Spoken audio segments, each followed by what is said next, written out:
আজ সকাল থেকে আমার খুব মুখে ইচ্ছে করছিল। তারপরে আবার কি যেমন ভাবা তেমন কাজ ও বানাতে যা যা উপকরণ লাগে সবই করে নিয়েছিলাম। আর এখানে একটু বাঁধাকপিটা সেদ্ধ করে নেব। কারণ সেদ্ধ করে নিলে একটু ভালো হয়। মোমোটা খেতে টেস্টি লাগে। তো তার জন্য এখানে সেদ্ধ বসিয়ে দিয়েছি। আর ওদিকে আমি একটু লেবু খেয়ে নিচ্ছিলাম রোদে দাঁড়িয়ে। আর লেবু খেতে কিন্তু আমার বাঁধাকপিটা হয়ে গেছে। তো তার জন্য নামিয়ে নিচ্ছি। আর তারপরে কড়াই বসিয়ে দিলাম। কড়াইতে একটু গরম হওয়ার পরে তেল দিয়ে দিয়েছি। তেলটা গরম হওয়ার পরে রসুন আর লঙ্কা দিয়ে একটু ভেজে নেব। রসুন লঙ্কাটা একটু ভাজা ভাজা হয়ে গেলে তারপরে দিয়ে দেব পেঁয়াজ। পেঁয়াজটা একটু লাল লাল করে ভাজা হলে তারপরে যে সিদ্ধ করে আমরা বাঁধাকপিটা রেখেছিলাম ওটা চিপে চিপে জলটা বের করে বাঁধাকপিটা দিতে হবে। তো তার জন্য আমি চিপে চিপে ভালো করে দিয়ে দিচ্ছিলাম বাঁধাকপিটা। আর বাঁধাকপিটা দিয়ে কিন্তু একটু ভেজে নিতে হবে বাঁধাকপিটাও, তাহলে খেতে টেস্টি হয়। আর তারপরে একটু লবণ দিয়ে দিলাম, কারণ লবণ দিতে আমি ভুলে গিয়েছিলাম। তো সব হয়ে গেলে আমি কিন্তু নামিয়ে নিচ্ছি এখানে বাঁধাকপিটা। তারপরে ধনেপাতা, আদা আর লঙ্কাটা ভালো করে বেটে নেব।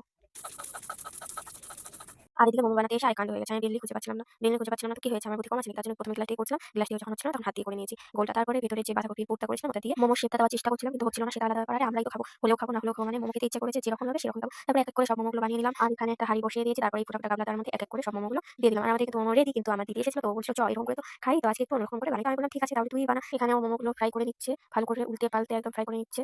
ফ্রাই করা হয়ে গেলে ওই কড়াইয়ে আরেকটু তেল দিয়ে কুচি কুচি করে পেঁয়াজ, লঙ্কা আর আদা রসুন দিয়ে একটু ভেজে নিল। তারপরে আমি যে ধনেপাতাটা বেটেছিলাম ওই পাতাটা এর মধ্যে দিয়ে দিল। এখানে দিয়ে একটু নাড়াচাড়া করে এখানে মোমো দিয়ে দিয়েছে। আমি ওই ভিডিওটা করতে পারিনি। আমি মনে হয় কোনো কাজ করছিলাম তার জন্য। যাই হোক, তারপরে কিন্তু এই যে মোমোগুলো এখানে দিয়ে দিয়েছে ভালো করে উল্টে পাল্টে এখন নামিয়ে নিচ্ছে। আর সত্যি বলছি এই মোমোটা খেতে কিন্তু দারুণ লেগেছিল। আমরা ১ম এ ভেবেছিলাম হয়তো ভালো লাগবে না। কোনদিনও খাইনি এরকম করে কেমন লাগবে না লাগবে। কিন্তু সিরিয়াসলি বলছি তারপরে খেয়ে এত ভালো লেগেছে যে এটুকু করেছি তো সবাই খেয়ে আমাদের পেট ভরেছে কিন্তু মন ভরেনি। তারপরে আবার আমরা ওইদিনই বিকেলে আবার করে খেয়েছিলাম। কিন্তু ওটার ভিডিও করিনি। তো চলো এবার খেয়ে তোমাদেরকে বলবে কিরকম হয়েছে দেখো। তো আজকের জন্য এটুকুই। তোমরাও কিন্তু এরকম করে বানিয়ে খেতে পারো।